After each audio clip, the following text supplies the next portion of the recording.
Hello प्यारे बच्चों, आज के ऑनलाइन क्लास में आप सब लोगों को मोस्ट वेलकम। आज हम चैप्टर 4 जो द्विघात समीकरण है, अंग्रेजी में क्वाड्रेटिक क्वेश्चन कहते हैं, पढ़ाने जा रहे हैं। इसे आप लोग ध्यानपूर्वक समझिए और वीडियो को अंत तक देखिए, तब सभी चीज़ें आपके समझ में आएंगी। तो एक्सरसाइज है ये, एक्सरसाइज 4.1।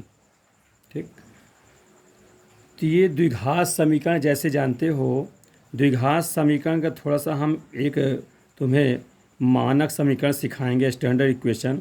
जैसे ax² हो प्लस bx प्लस c बराबर 0। ठीक है, जहाँ पर a नॉट इक्वल 0 माने x² का जो कोफिशिएंट होता है वो 0 ना हो, तब जाके वो द्विघात समीकरण होता है। इसको हम क्वाड्रेटिक इक्वेशन कहते हैं। ये द्विघात समीकरण का मानक समीकरण है। ये क्या है? ये मानक समीकरण। इसी को हम लोग मानक समीकरण भी कहते हैं, मानक स्टैंडर्ड इक्वेशन कहते हैं। तो जहाँ a और b c क्या है? कांस्टेंट होते हैं। a जो है x² का कोफिशिएंट कहलाता है, b जो है x का कोफिशिएंट है, c कांस्टेंट टर्म कहलाता है। ठीक, अब ये पहला प्रश्न आपका है किताब के, जांच कीजिए कि क्या निम्न द्विघात समीकरण है। पहला क्वेश्चन है x प्लस 1 का whole square is equal to 2 times of x minus 3, ऐसा है। तो इसको आप देखिए, ये बताना है कि द्विघात समीकरण है कि नहीं। तो सबसे पहले जो x प्लस 1 का होल स्क्वायर, इसको आप खोलेंगे तो होगा x² प्लस 2ab सूझ होता है ना, 2x 2 अब प्लस 1 का स्क्वायर इज इक्वल टू, इसको गुणा कर देंगे 2x माइनस 2 3 6 होता है। ये सूत्र आप जानते होंगे, a प्लस b का होल स्क्वायर जो फार्मूला है a² plus 2ab plus b²।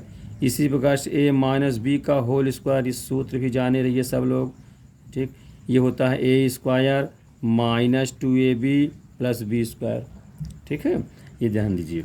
तो यहाँ पर ये a प्लस बी का होल स्क्वायर लगा दिया हमने, इतना आया। अब ये 2x से 2x तो कैंसिल हो जाएगा।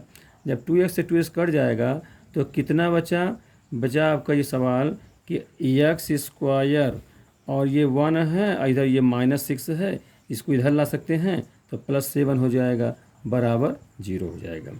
तो प्यारे स्टूडेंट, आप ध्यान रखें कि इसमें जो है 2 घात तो है ही है, भले x का टर्म नहीं है लेकिन 2 पावर का है, इसलिए यह द्विघात समीकरण है। यह जो है द्विघात समीकरण है, क्वाड्रेटिक इक्वेशन है। इसमें जांच करना है, आप उसको हल करें और अगर 2 पावर का बच जाता है, रहता है, तब हम कहेंगे द्विघात समीकरण है। अगर नहीं रहता तो कहेंगे द्विघात समीकरण नहीं है। इसी में देखिए, पहला है, पहले का पहला और इसी का पहले का दूसरा। देखिए वो है x² माइनस 2x बराबर -2 टाइम्स ऑफ 3 माइनस x। इसको आप देखें, इसको गुणा करेंगे तो -6 हो जाएगा, और ये माइनस माइनस प्लस 2x हो जाएगा। इधर कितना है? x² माइनस 2x है। सबको एक तरफ कर लीजिए तो x² ये है, और इधर आ जाएगा तो माइनस हो जाएगा, ये माइनस ही है तो 4x हो जाएगा, प्लस 6 बराबर 0। ये भी है, यस, ये भी जो है द्विघात समीकरण है, ऐसा लिख देते हैं क्योंकि 2 घात का है ये, है ना। इसी प्रकार तीसरा क्वेश्चन, तीसरा भी देखते हैं। तीसरा है x माइनस 2 और फिर है x plus 1 is equal x minus 1 into x plus 3। इसको आपको चेक करना है कि द्विघात समीकरण है कि नहीं। तो इसको आप हल करें, पहले गुणा कर लें, दोनों में गुणनखंड टाइप का है तो गुणा कर लीजिए। x केस में करेंगे तो x² हो जाएगा, फिर इसी का 1 में करोगे तो x का नाम x हो जाएगा, -2 को x में करोगे तो कितना होता है? -2x हो जाएगा, फिर -2 को 1 में करोगे तो -2 हो जाएगा, इज इक्वल टू, इधर भी कर लीजिए, x का x में x² हुआ, इसमें करेंगे 3 में तो 3x हो जाएगा, फिर -1 को x से करोगे तो -x हो जाएगा, फिर इसी को 3 से करोगे तो -3 हो जाएगा।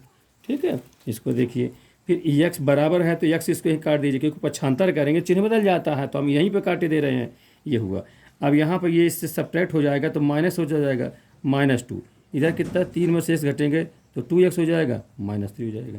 स्टूडेंट यहीं से पता चल रहा है कि 2 पावर वाला कट ही गया, इसका मतलब द्विघात ये नहीं है। अब इसको ला लीजिए, इससे सब उधर कर लीजिए, तो 2x ये हो जाएगा 3x हो जाएगा, ठीक है।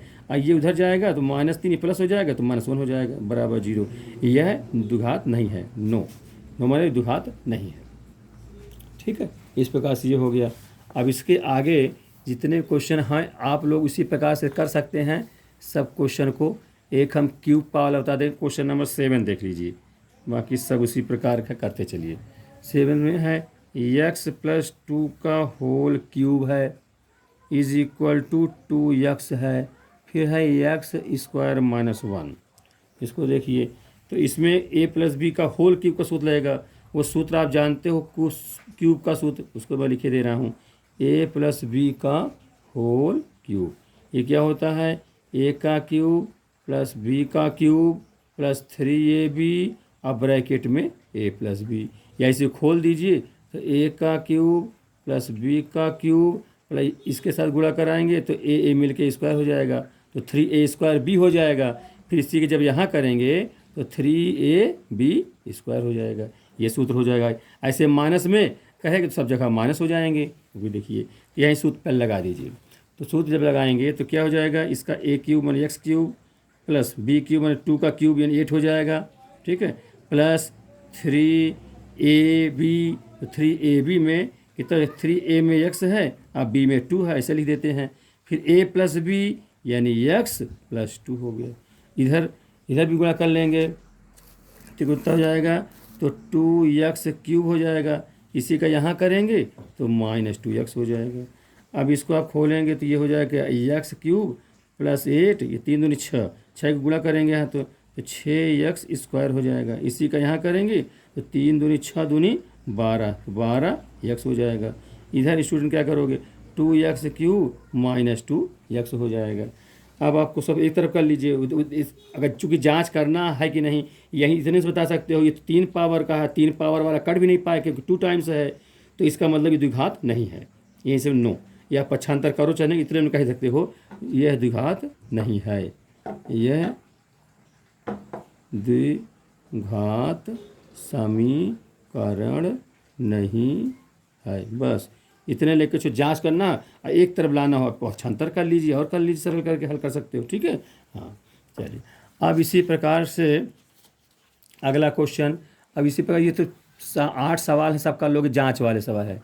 अब इसके बाद प्यारे बच्चों क्वेश्चन नंबर 2 जो है वो वर्ड प्रॉब्लम पर आधारित है, भाषा पर आधारित सवाल है, शब्द में लिखे सवाल हैं, वो मैं बताने जा रहा हूँ, जो कि बहुत महत्वपूर्ण है, परीक्षा में जरूर ये आता है क्वेश्चन। देखिए इसको, क्वेश्चन नंबर 2 बताने जा रहा हूँ। क्वेश्चन नंबर 2 देखिए, क्वेश्चन नंबर 2 है, पहला सवाल है, द्विघात समीकरण रूप में निरूपित करिए और उसको हल करिए। देखिए, एक आयताकार भूखंड का क्षेत्रफल, इसको हम लिख रहे हैं, एक आयताकार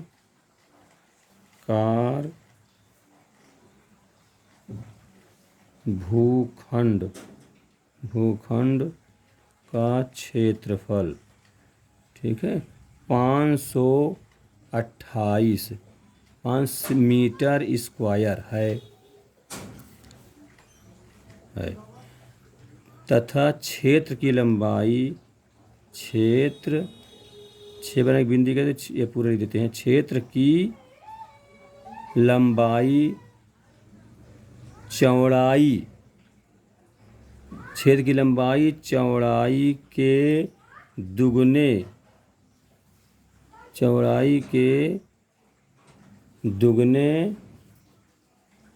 से एक अधिक है,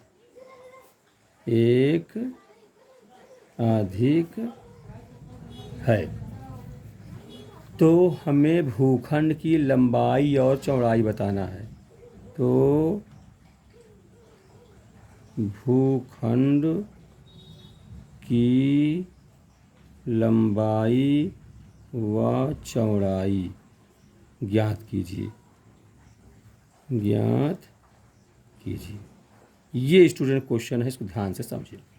सॉल्व ऐसी वर्ड प्रॉब्लम के सवाल हैं जो कि बहुत अच्छे से प्रश्न को समझेंगे, पढ़ेंगे, तभी इसका आंसर निकाल पाएंगे। देखिए एक आयताकार है, रेक्टेंगल जिसे कहते हो, हैं, जिसमें लेंथ और ब्रेथ होती है, लंबाई चौड़ाई। लंबाई बराबर होती है आमने सामने के, चौड़ाई बराबर होती है, उसे आयत कहते हैं। अब बीच के कोण 90 डिग्री होता है, जैसे ये है इस प्रकार के आयताकार। ठीक है, ये रेक्टेंगल है आयताकार। इसमें क्षेत्रफल इसका दे दिया गया है, इसका पूरा क्षेत्रफल जो कितना दिया है 528 मीटर स्क्वायर। क्षेत्र की लंबाई जो है चौड़ाई के दुगुने से एक अधिक है। तो प्यारे बच्चों ध्यान रखो, क्षेत्र की जो लंबाई है वो चौड़ाई के दुगने माने चौड़ाई से, जिसको ब्रेथ कहते हैं, उसी से तुलना की जा रही है। तो प्यारे बच्चों ध्यान रखें, जिससे तुलना की जाए उसी को मानना चाहिए, क्योंकि वन माने अगर वेरिएबल में एक चर में बनाना चाहते हैं तो ये ठीक रहता है, और जब नहीं कहा जाए तो चाहे एक चर में बनाए चाहे दो चर में बनाए। यहाँ देखें, क्षेत्र की लंबाई चौड़ाई के दुगने से, यानी अगर हम चौड़ाई को मान लें तो आराम से आ जाएगा। तो लिखेंगे माना चौड़ाई मानते हैं, चौड़ाई यक्स मीटर है, ये मान लिया। चौड़ाई जब यक्स मीटर है, क्षेत्र की लंबाई चौड़ाई के दुगने से, चौड़ाई से कंपेरिजन की जा रही है। मैं बता, जिससे कंपेरिजन की जाए वही मान लीजिए।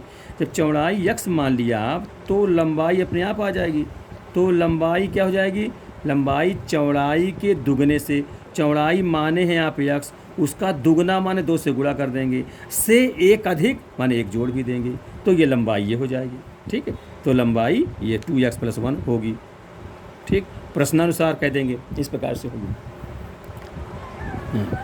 तो भूखंड की लंबाई व चौड़ाई। अब प्यारे बच्चों जैसे जानते हो, आयत का क्षेत्रफल, आयत का क्षेत्रफल इस एरिया कहते हैं। ठीक है, एरिया, इसको रेक्टेंगल कहते हैं, ध्यान दें, रेक्टेंगल।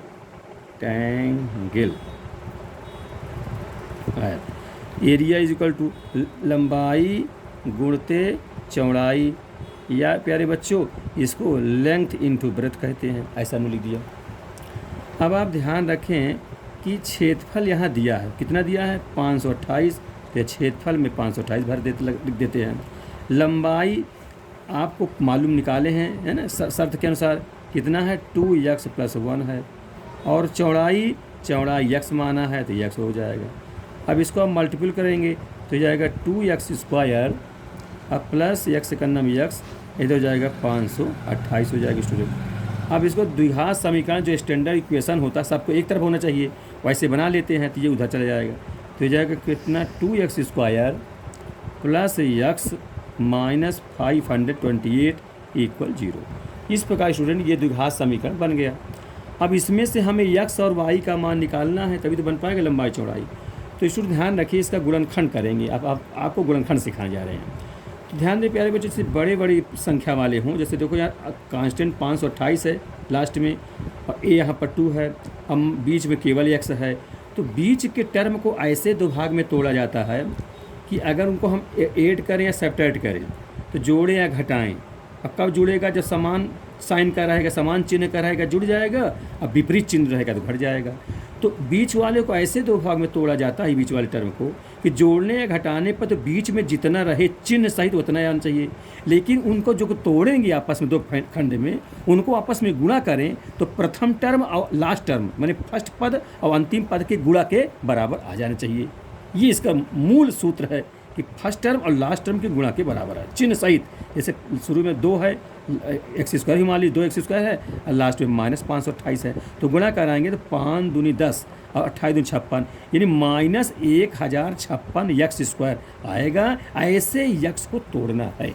अब कहाँ से मिलेगा हमको, तो करना क्या है, जो लास्ट शुरू में हो और जो लास्ट में हो, इन दोनों संख्याओं का आपस में गुणा करते हैं और उन्हीं का आपस में गुणनखंड कर देते हैं। उन्हीं संख्याओं से हम गुणा करके अपना ढूंढ लेते हैं, निकाल लेते हैं कि 2 ऐसे टर्म मिल जाएंगे जिनको हम जोड़ें या घटाएं तो मिडिल टर्म के इक्वल होगा। उसको हम आपको सिखाएंगे। देखिए इसको समझिए ठीक से। तो 528 दूनी कितना हो जाएगा 1056, इसका गुणनखंड होगा, माने संख्या होगी 1056 गुणा करने पर। अब इसका हम गुणनखंड करेंगे। देखिए 2 से करेंगे, काटेंगे, 2 × 5 = 10 2 दूनी 4, एक इसमें आ जाएगा, 2 अट्ठे 16, फिर दूसरे काटेंगे, 2 दूनी 4, एक इसमें, 2 छंग 12, ये 2 चौको 8, ठीक है, ये हुआ। फिर 2 से करेंगे, ठीक है, 2 से, 2 एक नम 2, 2 3 6, 2 दूनी 4, ऐसे काटते चले जाएंगे। फिर 2 छंग 12, एक ही में आया, 2 छंग 12, फिर 2 से किया, 2 3 6, 2 3 6, फिर ये 3 से कटेगा, 3 एक नम 3 एक नम, फिर 11 से कट जाएंगे। जब तक एक ना आ जाए तब तक इसको काटते रहिए। इस प्रकार करना चाहिए। अब करते क्या है, इन्हीं जो गुणनखंड मिले हैं, इन्हीं संख्याओं को आपस ऐसा 2 संख्या चुन लेंगे गुणा करके कि x के बराबर गुणा कर, माने घटाने जोड़ने पर आ जाए। 2 पदों को पकड़ते हैं इस प्रकार से। तो देखिए, सोचिए प्यारे बच्चों, ये तो 2 दूनी 4, दूनी 8, दूनी 16, और ये 16 दूनी 32 कर दें, हाँ 32, 11 तेहीं 33 कर लें, तो 33 माने इस प्रकार 2 दूनी 4, दूनी 8, दूनी 16, दूनी 32, ये ले लें, 11 तेहीं इधर से ले लें, तो 32 और 33 और 32, आप 33 32 में अगर गुणा करें, तो गुणा भी कर लीजिए, 33 और गुणते 32 करके चेक कर लीजिए, 2 तेहीं 6 इस प्रकार है, और फिर 2 तेहीं 6, और 3 त्रिकाई 9, और 3 त्रिकाई 9, तो 6 ये हो गया है, 3 है, ठीक है, 3 दूनी 6, 3 2 तेहीं 6, और ये 3 त्रिकाई 9, और 3 त्रिकाई 9, तो 6 और 9 6 कितना, 9 6 15, और 9 1 10, इतना गुणा आ जाएगा। कहने का मतलब जो ये 2 खंड यहाँ लिखने जा रहे हैं वो देखो किस ढंग से होगा। 2x² कितना हुआ, 33 और 32 हुआ, तो प्लस वाला जो रहेगा वो बड़ी संख्या रहेगी, तो यहाँ कितना हो जाएगा, 33, ऐसा कर 33 माइनस 32 ऐसा कर लेते हैं, पोस्टर लगा कर लेते हैं ताकि आपको सहूलियत रहे, चिन्ह में गड़बड़ी न होने पाए।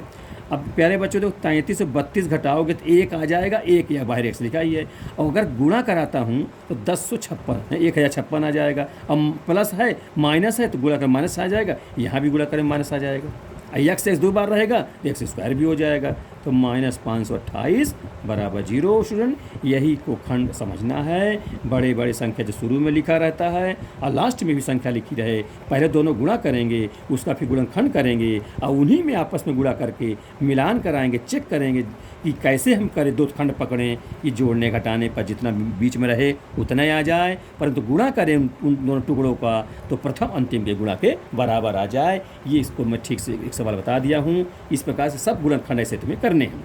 तो देखिए, इस प्रकार मैंने किया, प्लस बड़ा था 33 को पहले पकड़ा, अगर ऋण माइनस होता ये तो हम इसको माइनस कर देते, इसको प्लस कर देते थे, ध्यान दे। अब इसे खोल दीजिए, तो 2x² plus 33x minus 32x और माइनस 528 बराबर 0। ठीक, अब इन 2 को पकड़ करके गुणनखंड कर लीजिए, कॉमन ले लीजिए। तो इनमें अगर लेते हैं तो क्या कॉमन मिलेगा, इसमें केवल x कॉमन है प्यारे बच्चों, है ना, x कॉमन ले लीजिए, तो कितना बच्चों x कॉमन लेंगे तो यहाँ हो जाएगा 2x अब प्लस 33 रहेगा ये। अब यहाँ से जब कॉमन लेंगे, आप देखें क्या कॉमन है, यहाँ से देखिए 16 कॉमन मिल जाएगा। अरे भाई दिमाग लगाइए, जितना इस कोष्टक में है वो फैक्टर उतना ही फैक्टर सेकंड में होना चाहिए। तो आप अपने समझ में आ जाएगा कि 16 कॉमन है तो 16 दूनी 32 नहीं हो जाएगा यहाँ पर, और वो बच जाएगा। तो देखिए 16 कॉमन लेता हूँ तो 16 दूनी 32 है, 2x हो जाएगा, और ये माइनस कॉमन हो गया है तो अब प्लस हो जाएगा अंदर, जानते हैं आप ये। अब यहाँ कितना बचेगा, ध्यान दीजिए, तो ये 528 है, तो इसको निकाल दिए तो कितना बचे, 16 3 48, ठीक, 48 3 बार गया, 48 4 52 होता है, तो फिर आ जाएगा तो 16 3 48 33 हो जाएगा। अब 16 को 33 से गुणा करेंगे तो देखेंगे 528 आएगा बराबर 0। और दोनों कोष्टक में एक जैसा गिनती चिन्ह सहित मिलनी चाहिए, तभी जानिए हमारा सवाल सही चल रहा है, सही गुणनखंड हो रहा है। अब ये दोनों मिल गए, इसको कॉमन ले लेंगे तो एक हो जाएगा 2x प्लस 33, तो दूसरे कोष्टक में क्या बचेगा, यहाँ से x बच रहा है, यहाँ 16 बच रहा है, तो x माइनस 16 बराबर 0। इस प्रकार से प्यारे बच्चों दिए गए द्विघात समीकरण का ये गुणनखंड प्राप्त हो गया। ये समझाने में समय लगा, जब तुम लोग स्वयं करोगे तो बहुत आसानी से हल कर लोगे। अब इसमें देखो 2 गुणनखंड बने, तो दोनों गुणनखंडों को अलग अलग 0 के बराबर करेंगे, यानी 2x प्लस 33 2x प्लस 33 बराबर 0, r लगा देंगे, है ना, r x माइनस 16 बराबर 0। ठीक है, तो एक बार इसको 0 पर करेंगे तो ये 2x बराबर -33 होगा, 2 से डिवाइड करेंगे तो x बराबर -33/2 हो जाएगा। यहाँ से करिए, पक्षांतर करेंगे, x बराबर 16 हो जाएगा। अब प्यारे बच्चों ध्यान रखो, पहली बात जो ये हमने चौड़ाई माना है इसको ना, x बराबर क्या ब्रेथ माना है, x माना था, यहाँ निगेटिव में आ गया। पहली बात कोई लंबाई चौड़ाई निगेटिव नहीं होता, यहाँ निगेटिव में आ गया, इसको अमान्य मान लेंगे क्योंकि जो लंबाई हो चौड़ाई सब पॉजिटिव होनी चाहिए, मैंने निगलेक्ट कर देंगे, अमान्य कर लेंगे। और ये हमारा जो है x बराबर 16, ये हमारा चौड़ाई आ जाएगा ना। इस प्रकार से चौड़ाई जो आ गया, कितना हो गया चौड़ाई आ गया 16 मीटर। तो लंबाई कितना हो जाएगी स्टूडेंट? लंबाई आप क्या माने हैं, जो सिर्फ 2x+1 है ना, लंबाई क्या था 2x+1, और x में 16 हो गया, तो 16 में रखेंगे, 16 दूनी 32, 1 33, तो चौड़ाई कितनी जाएगी, लंबाई कितनी जाएगी 33 मीटर। इस प्रकार से लंबाई 33 मीटर और चौड़ाई 16 मीटर, यही आपके आंसर हो गए। ठीक है प्यारे बच्चों, इस प्रकार के क्वेश्चन नंबर 2 है, इसको ध्यान से समझा, आपके समझ में आ गया होगा। अब इसके बाद उसी का दूसरा का पहला है, इसमें भी 4 सवाल हैं, दूसरे का पहला है। इसी प्रकार से अब मैं बताने जा रहा हूँ दूसरे का दूसरा सवाल, इसको ध्यान से समझिए, दूसरे का दूसरा क्वेश्चन। ठीक है, ये क्या है सवाल? दो क्रमागत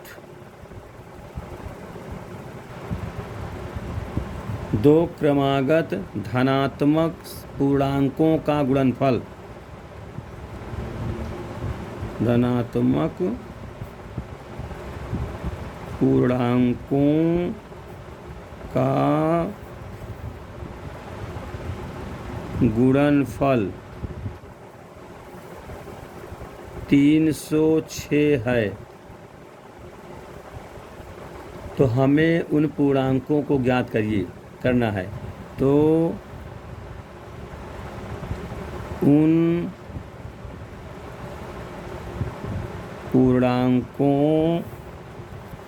पूर्णांकों को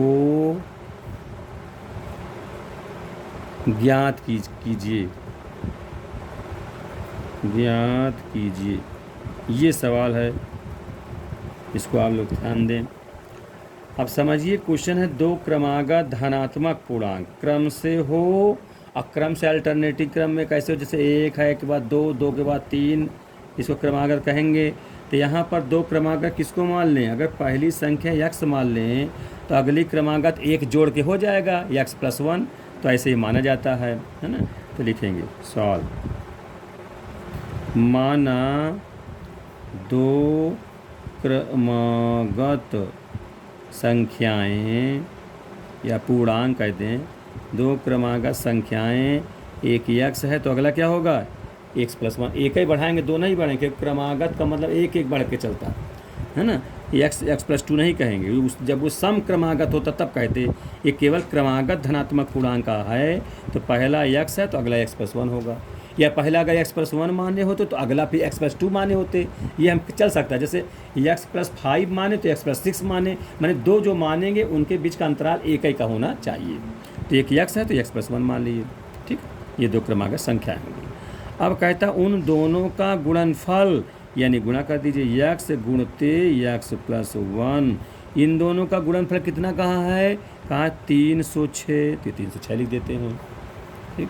तो उन पूर्णांकों को बताना है। अब इसको आप हल करें, इसका गुणा करें तो ये x² हो जाएगा, इसी का यहाँ करेंगे x का नाम x हो जाएगा, बराबर 306 है। तो द्विघात समीकरण का स्टैंडर्ड रूप बनाने के लिए ये कांस्टेंट जो राइट तरफ है उसको लेफ्ट में लाएंगे, तो इधर पक्षांतर करेंगे, चिन्ह बदल जाएगा, तो ये कितना -306 बराबर 0, ठीक। इस प्रकार से द्विघात समीकरण बन गया। अब प्यारे बच्चों इसको फिर फैक्टर करना गुणनखंड, माने मिडिल में जो मध्य में है केवल 1 है यहाँ छिपा, 1 x मानेंगे नहीं, तो ये इसको ऐसे दो भाग में तोड़ें कि प्रथम और अंतिम के गुणा के बराबर आ जाए, और जोड़ने या घटाने पर उतना ही आवे, है ना, एडिशन और सब्ट्रैक्शन करने पर उतना ही आवे, है ना, ध्यान रहे आपको। तो प्यारे बच्चों देखो शुरू में तो एक ही है, लास्ट भर में गिनती है, यहाँ तो कोई है नहीं गुणा कराएंगे जैसे पिछले में कराए थे, तो यहाँ तो सीधे 306 है, इसी का फैक्टर करना है, 306 का गुणनखंड कर लीजिए, 2 से कट जाएगा ना, चलिए 2 से 2 का नाम 2, 1 इसमें आएगा, 2 5 10, 2 3 6, अब 2 से नहीं कटेगा स्टूडेंट, क्योंकि विषम गिनती आ गई है। यहाँ सम था 2 से, सम वाली 2 से कटती हैं, विषम वाली 2 से नहीं कटती, तो 3 से कटेंगी। 3 से काटेंगे, 3 × 5 = 15, 3 × 1 = 3। फिर आगे देखिए, फिर 3 से कट जाएगा, 3 × 1 = 3, 2 हासिल इसमें हो जाएगा, 3 × 7 = 21 हो जाएगा, 17। और 17 तो अभाज्य है, वो 17 से कटेगा, 17 × 1 = 17। इस प्रकार स्टूडेंट इसी में से आपको ढूंढना है। जैसे 3 × 9, 9 दूनी 18 और 17 अपना अलग रहेगा। तो 18 17 में अगर तोड़ते हैं तो 18 में 17 गए तो एक सा जाएगा, वो मिल जाएगा। और कोई दूसरा सोचे कि हम 17 3 51, 3 दूनी 6 करें, तो उसमें से मिलना तो चाहिए एक उसके बराबर, तो नहीं मिलेगा और दूसरे रास्ते से चलेंगे। यही है 3 × 9 दूनी 18 और 17 अलग, तो इस प्रकार से हो जाएगा। अब गुणा कराएं उनका तो 3 से 6 आ भी जाएगा, करके देख लो। इसका मतलब x² प्लस जो बड़ा है वो प्लस पहले लिख देंगे 17। अब पहले 3 है ना, 18 बड़ा है, ये 3 × 9 = 18, अब -17 17, और बाहर x लिख देंगे, है ना। एक बार ऐसे कर लेते हैं, एक साथ नहीं करते, x को कॉमन कर लेते हैं, तो सहूलियत रहेगी आपके लिए। ठीक, इस प्रकार से अब ये खोल दीजिए, ये जाएगा x² प्लस 18x - 17x - 306 = 0 हो जाएगा। अब 2 को टर्म लेकर के, 2 पदों को लेकर के, 2 टर्मों को लेकर कॉमन बना लीजिए। इसमें क्या कॉमन है, x कॉमन है, तो कोई x 2 बार है, यहाँ x बार है, एक बार कम वाला कॉमन होता है, तो x कॉमन हुआ तो ये क्या बचेगा, यहाँ से x, यहाँ से क्या बचेगा 18। यहाँ सोचिए, पहली बात तो माइनस माइनस है तो माइनस कॉमन हो जाएगा। दूसरी बात प्यारे बच्चों को 17 जरूर कॉमन हो जाएगा, क्योंकि यहाँ जितना है उतना मिलना भी चाहिए, तो 17 तो कॉमन कर ही दीजिए। तो 17 निकल गया तो केवल x बचेगा, चिन्ह प्लस हो जाएगा। फिर 17 से जब भाग माने हटाएंगे, कॉमन लेंगे तो कितना यहाँ बचेगा, 17 × 9 = 17, अब बचा के 13 ना, 17 और 3 20 10 30, तो 13 हो जाएगा। तो 13 इधर हो गया, और उधर कितना हो 6, उधर तो कितना हो जाए 13 माने 13 6 18 ना, तो 13 6 19 हो जाएगा ना। तो आप कर लीजिए, तो कितना हो जाएगा, जब आप 306 में आप 17 से काटेंगे सीधे, देखिए 17 से, तो 17 × 9 = 17, अब कितना आया 13, और एक ये बगल में 6 है तो 136 हो जाएगा। तो 17 कितने बार जाए, 17 माने 18 बार जाएगा, है ना। तो 17 में करेंगे कितने बार जाएगा, 17 18 बार जाएगा ना, इसको देख लीजिए। 17 18 बार जाएगा, तब जाके आपके हो जाएगा, है ना स्टूडेंट। गुणा ध्यान दीजिए, गुणा में गड़बड़ी न होने पाए, सावधानी से ये हो जाएगा। तो ये 17 का 17 18 136 हो जाएगा, इस प्रकार से ये कर दिए। ठीक है, ये अब बराबर कितना कर देंगे, बराबर 0 कर देंगे। तो इस प्रकार से आपका ये हो गया कितना, x + 18 यहाँ भी हुआ और x + 18 यहाँ भी हुआ। तो जब x + 18 आप कॉमन करेंगे, है ना, इस प्रकार से 17 18 में 306 हो जाएगा। तो इस प्रकार से जब ये कॉमन कर लेंगे तो क्या बचेगा, x - 17 और बराबर उधर 0 हो जाएगा। ठीक है, समझते चलें। अब एक बार इसको 0 के बराबर, एक बार इसको 0 के बराबर, तो 17 18 में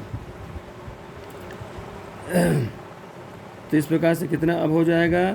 तो कहने का मतलब हमारा ये हुआ कि एक बार इसको 0 कर तो x + 18 बराबर 0, अथवा x - 17 बराबर 0।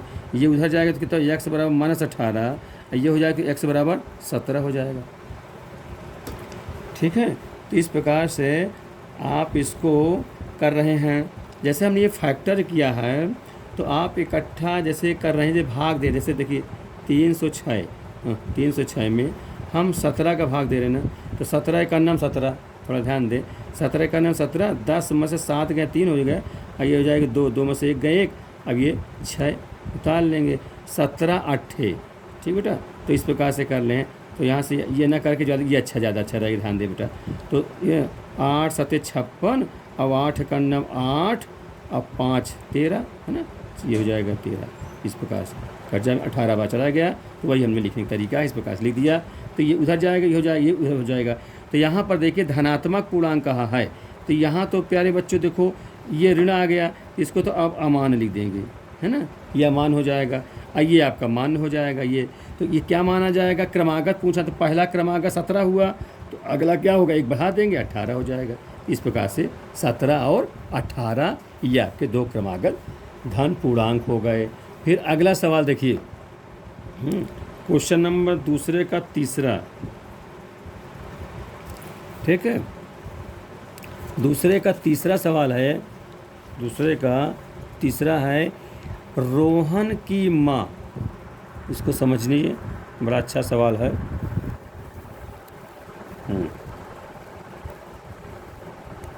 रोहन की माँ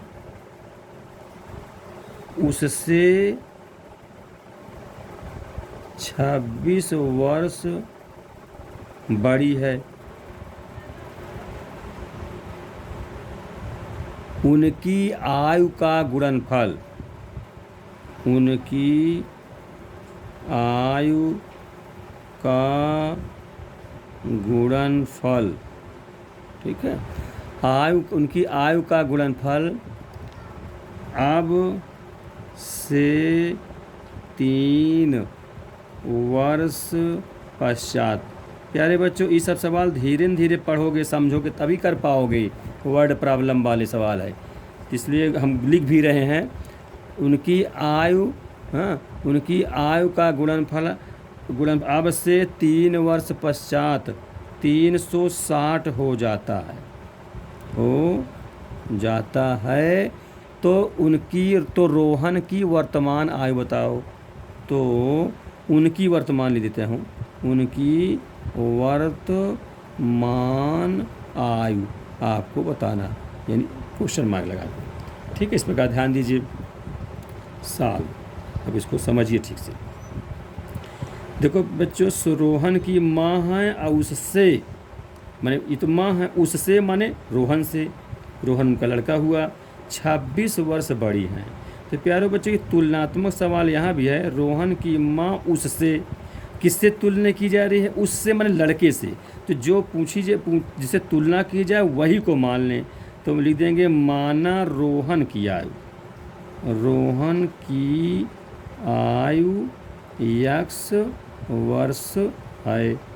जब ये मान लिए तो माँ की आयु निकल आएगी। तो माँ की आयु कितनी हो जाएगी? क्योंकि 26 वर्ष बड़ी है माँ, तो जो रोहन अगर x हैं तो 26 वर्ष बड़ी है, मैंने अधिक है, तो 26 जोड़ देंगे। तो माँ की आयु x + 26 वर्ष हो जाएगी, x + 26 वर्ष हो जाएगी। ये समझिए, ठीक है। हाँ, तो फिर कहता क्या, उनकी शर्त क्या कहा है कि उनकी आयु का गुणनफल अब से 3 वर्ष पश्चात। अब से 3 वर्ष पश्चात मतलब आज जो है उससे 3 वर्ष में 3 क्या कर देंगे, जोड़ देंगे। तो उनका जब पहले पुत्र में जोड़ेंगे 3 वर्ष पश्चात, तो 3 वर्ष पश्चात कितना हो जाएगा? दोनों इकट्ठा मैं किए दे रहा हूँ। पुत्र की या रोहन की आयु x + 3 हो जाएगी, ठीक है। और उसकी माँ की आयु कितनी हो जाएगा? x + 26 है, 3 जोड़ देंगे तो 26 3 29 हो जाएगा, उनकी आयु हो जाएगी। और उनका क्या, दोनों का गुणनफल, ये गुणते ये इस प्रकार लिख दिया हूँ, बराबर कितना गुणनफल? 360 हो जाता। ये आपको समझना है प्यारे बच्चों, ठीक है। रोहन की आयु x मान लिया और उसकी माँ की आयु तो 26 वर्ष अधिक है, तो वो कह दिया। फिर कहता अब से 3 वर्ष पश्चात उनकी आयु का गुणनफल, तो 3 वर्ष पश्चात, अगर 3 वर्ष पहले कहता तो 3 घटा देते, x - 3, और यहाँ 26 है, 3 घट के 23 हो जाता। अब यहाँ 3 ज़्यादा करना तो 26 3 29 हो गया, और दोनों का गुणनफल दोनों गुणा कर रहे हैं, ये कितना हो रहा है? 360 हो जा रहा है। अभी दोनों को गुणा करके हल कर लें और द्विघात समीकरण बना लें। फिर जैसे पिछला क्वेश्चन है उसी टाइप का सेम है, उससे गुणनखंड बना लेंगे तो x का मान निकल आ जाएगा प्यारे बच्चों। अब ऋण वाला होगा तो अमान्य कर देंगे, क्योंकि आयु कोई ऋणात्मक होती नहीं है ना। इस प्रकार से देखिए इसके आगे आप देखिए, तो गुणा करेंगे तो कितना हो? गुणा करने से x में गुणा कराए तो हुआ कितना? x², ठीक है। फिर आगे या 29 में हो जाए तो 29x, फिर 3 का होगा 3x, फिर 29 त्रिका 3 9 27, और 3 9 27 हो गया, 3 दूनी 6 2 8 हो जाएगा। 3 9 27 7 2 और 3 दूनी 6 2 8। बराबर कितना होगा 360 हो जाएगा। फिर इसको हल कर लें, एक्स स्क्वायर 29 3 32 हो जाएगा, ये 32 एक्स हो गया, प्लस 87 ये है, इसको इधर ला लें तो माइनस 360 बराबर 0। फिर एक्स स्क्वायर प्लस 32 एक्स, ठीक, इसमें घटाना है तो घटा लीजिए, तो ये 10 हो, 10 में से 7 गए, 10 में 7 गए 3 हो जाएगा, ये 5 बचेगा, तो एक उधार लेंगे 15 हो जाएगा, 15 में से 8 गए, 15 में से 8 गए 7 हो जाएगा, और ये कितना बचेगा 2, तो यहाँ 2 की 2 दी, और ये बड़ी संख्या है, बड़ी उसको चिन्ह ऋण है तो यहाँ माइनस हो जाएगा, बराबर 0 हो जाएगा। ठीक है, अब ये द्विघात समीकरण बन गया। अब प्यारे बच्चों इसको फिर गुणनखंड करेंगे कि 32 एक्स के बराबर जोड़ने घटाने पर आ जाए, और गुणा करें तो प्रथम उन दोनों जो तोड़ेंगे उनका आपस में गुणा करें, तो प्रथम में तो एक ही है, या एक एक्स स्क्वायर है, अंतिम में -273 है, तो गुणा करेंगे तो कितना हो जाएगा -273 एक्स स्क्वायर हो जाए। ऐसे दो भाग में इसको तोड़ना, किसको 32 को, तो कहाँ से मिल पाएगा, अगर सोच नहीं पाएगा जल्दी से, तो यही जो लास्ट और प्रथम में हो, प्रथम कुछ ही नहीं है, ये 273 है, इसी के गुणनखंड कर लीजिए, देखते हैं 273 कर लें तो आसानी से आ जाएगा, नहीं आपको सोचना पड़ेगा। ये विषम है तो 2 तो नहीं कटेगा, 3 से कटेगा, 3 से काट दीजिए, 3 9 27, 3 1 9 3, फिर अब कितने से कटेगा 7 से कट जाएगा, 7 1 9 7, 2 हासिल में 7 3 21, अब 13 भाज्य है तो 13 13 से कटेगा, 13 1 9 13, इस प्रकार से हो जाएगा। इसी में आप सोच लीजिए, बना लीजिए, जैसे देखिए 13 3 39 कहें, अब 39 में से 7 घटा दें तो 9 में 7 32 आ जाएगा, लेकिन जो 39 हुआ और जो 7 हुआ गुणा करें तो 273 एक अन्नम 273 आना चाहिए, 7 9 63 के 3 हासिल 6, 7 3 21 6 27 आ जाएगा प्यारे बच्चों। यही इसकी जांच भी है कि जोड़ भी उतना आवे, गुणा भी प्रथम अंतिम के गुणा के बराबर आवे, और खासियत है चिन्ह सहित, चिन्ह में भी गलती न होनी चाहिए, अगर प्लस आता है तो प्लस, माइनस तो माइनस। इस प्रकार से पता चल गया कि 39 ये 13 39 ये 7 ये में तोड़ेंगे।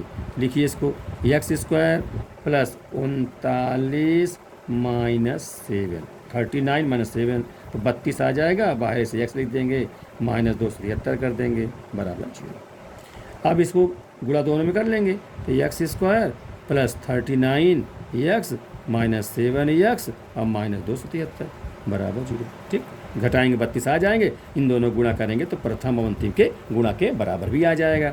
अब इन दोनों पद में लेकर के कामन करेंगे, यहाँ से केवल x कामन है ना, कि 2 x है, यहाँ एक ही x है, और गिनती तो कोई कामन मिल नहीं रही है, तो 3 और 9 39 हो जाएगा। यहाँ -7 कामन है तो x बचेगा, प्लस हो जाएगा चिन्ह, ये 7 निकाल लें तो कितना बचेगा 7 7 3 21, 7 3 21 21 6 27 होता है तो 63 हो जाएगा, तो 7 9 63 बराबर 0। अब ये फैक्टर दोनों समान मिलना चाहिए, मिल भी रहा है, इसलिए समझिए जाइए कि सवाल सही है। तब x प्लस 39 कामन लेंगे तो क्या बचेगा, x -7 हो जाएगा, इज इक्वल 0। ठीक है, ये हो जाएगा। अब एक बार इसको 0 के बराबर, पहला फैक्टर को उसको 0, एक बार दूसरा r लगा के x -7 बराबर 0, तो ये उधर जाएगा तो x बराबर तब -39 हो जाएगा, और ये उधर जाता है तो x बराबर 7 हो जाएगा स्टूडेंट। तो इसका मतलब क्या हुआ, इसका मतलब ये हुआ कि आपका ये जो माइनस, चूँकि क्या सवाल क्या था, सवाल था उम्र का सवाल था, तो निगेटिव है तो इसलिए बेटा इसको अमान्य कह दीजिए, उम्र कोई निगेटिव नहीं होता, ये आपका मान हो जाएगा। इसका मतलब ये हुआ, अतः कहते हैं, इसके बाद यहाँ लगाता हूँ, अतः ये x किसे माना है, रोहन की माना गया था ना, अतः रोहन की आयु कितनी आएगी, रोहन की आयु कितना हो जाएगा 7 वर्ष होगी।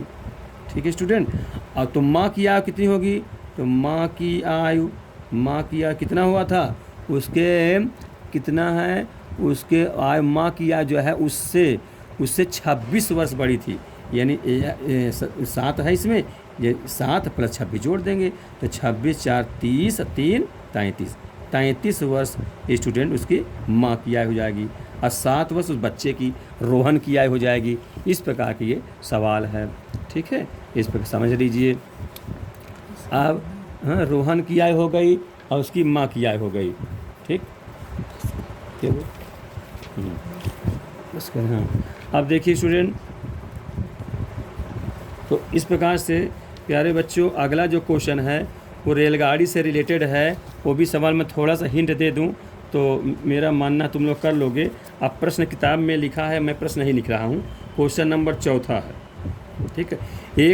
एक रेलगाड़ी 480 किलोमीटर की दूरी है, यानी डिस्टेंस जो है 480 किलोमीटर है।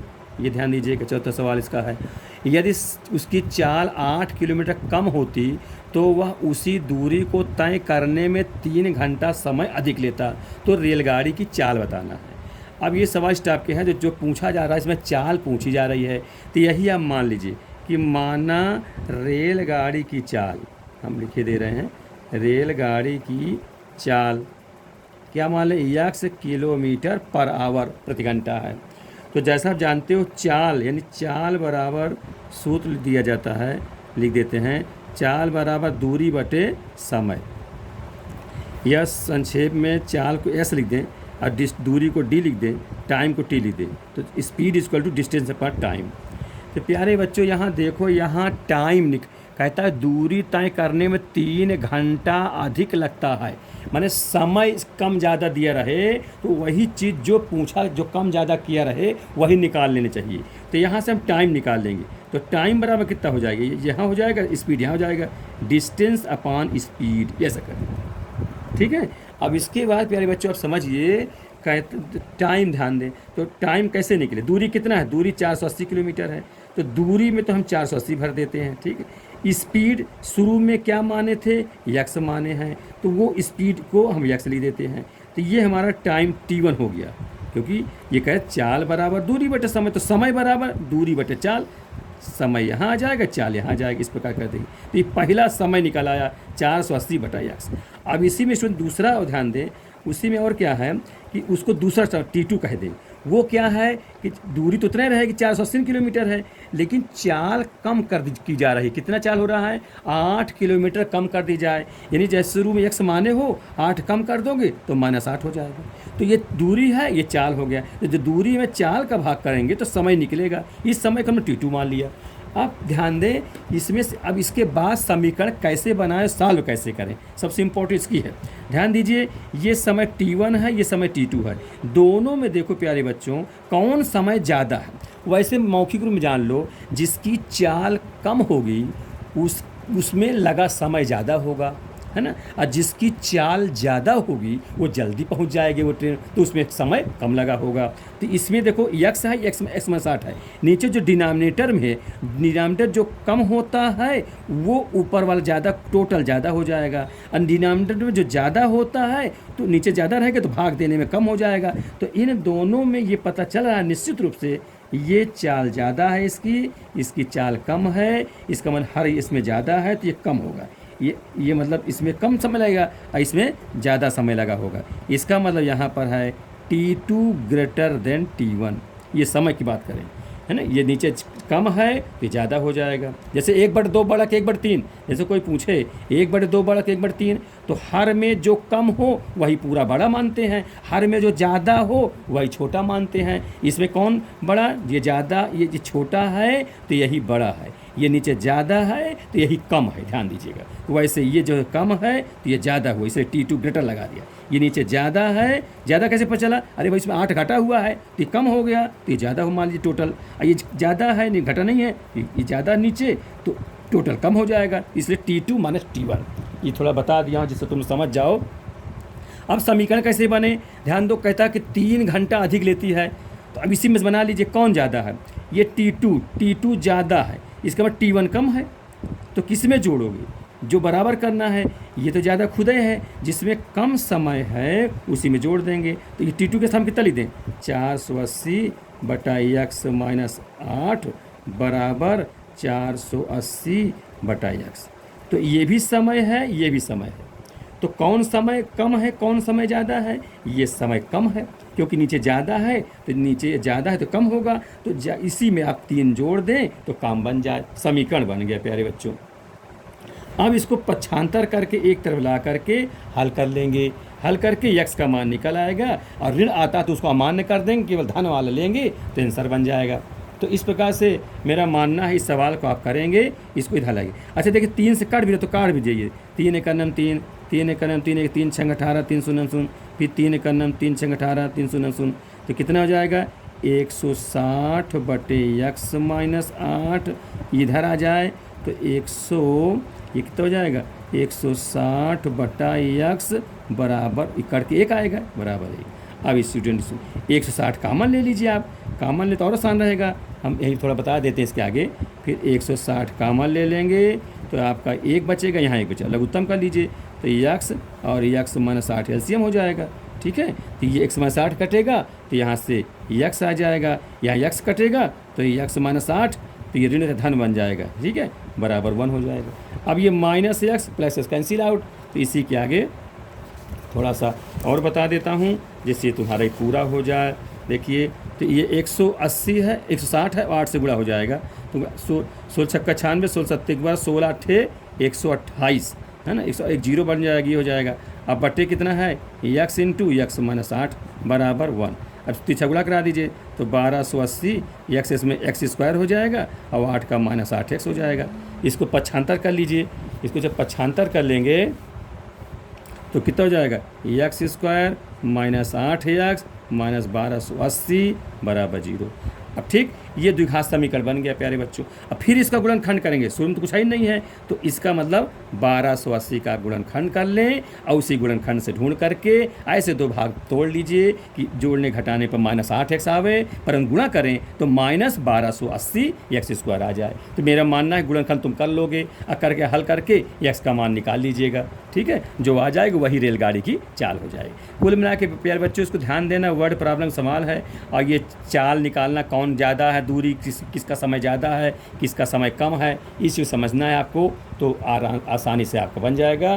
ठीक है, इतना आप मन लगा के पढ़िए, फिर इसको हम इससे आगे नेक्स्ट अगले वीडियो में पढ़ाएंगे। हमारा ही कहना है प्यारे बच्चों कि पूरे लास्ट तक पढ़िए, तभी आपके समझ में